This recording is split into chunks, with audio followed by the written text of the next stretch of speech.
In 1949, businessman Frank McNamara was about to pay for dinner when he realized something terrible. He'd forgotten his wallet.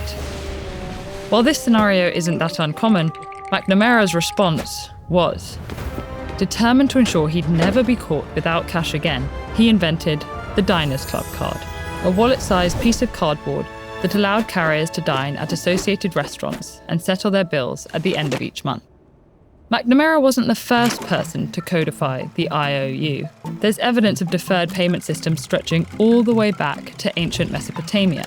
In America's Wild West, ranchers and farmers used metal plates as credit placeholders. And just a few years before McNamara's dining disaster, many department stores and airlines had already begun rolling out reward programs and charge cards.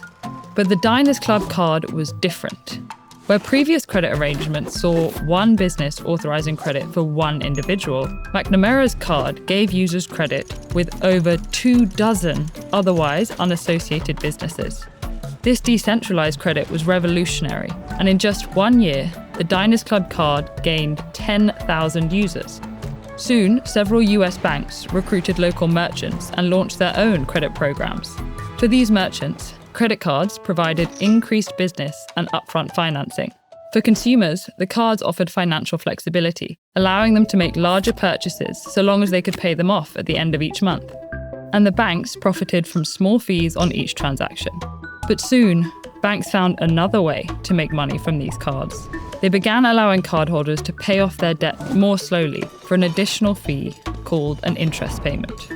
Essentially, cardholders could choose to pay just part of their monthly bill, and the bank would add a percentage of what they didn't pay to next month's bill.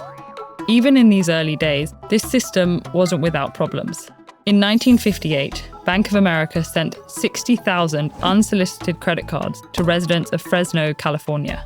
While this promotion was intended to attract new customers, it mostly led to rampant card theft and unpaid bills.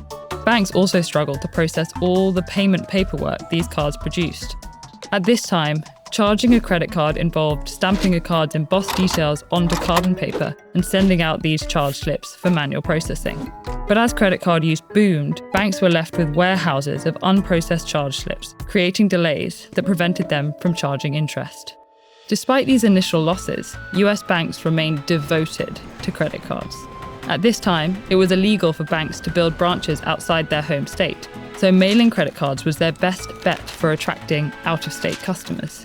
And once they brought in these new clients, they could sell them big-ticket items like home and automobile loans.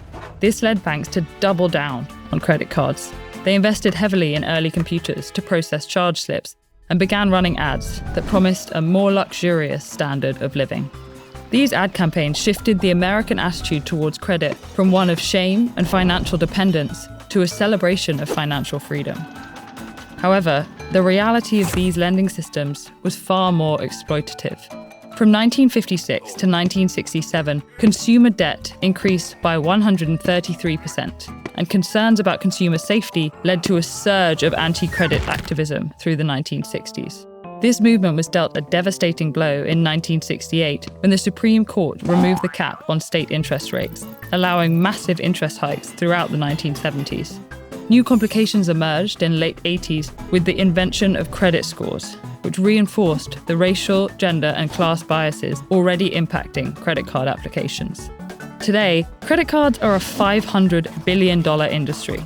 Banks consider these lines of credit when deciding whether or not to approve loans, incentivizing customers to maintain multiple credit cards. And since most users don't pay off their bills in full each month, they rack up debt and endless interest payments. By the end of 2023, credit card debt in the US alone exceeded $1 trillion. So while the earliest credit cards may have been the most limited, they might have actually been the best for our wallets. Ready to keep learning? Watch these videos to either challenge what you think you know or learn more about what you don't. Subscribe and stay curious.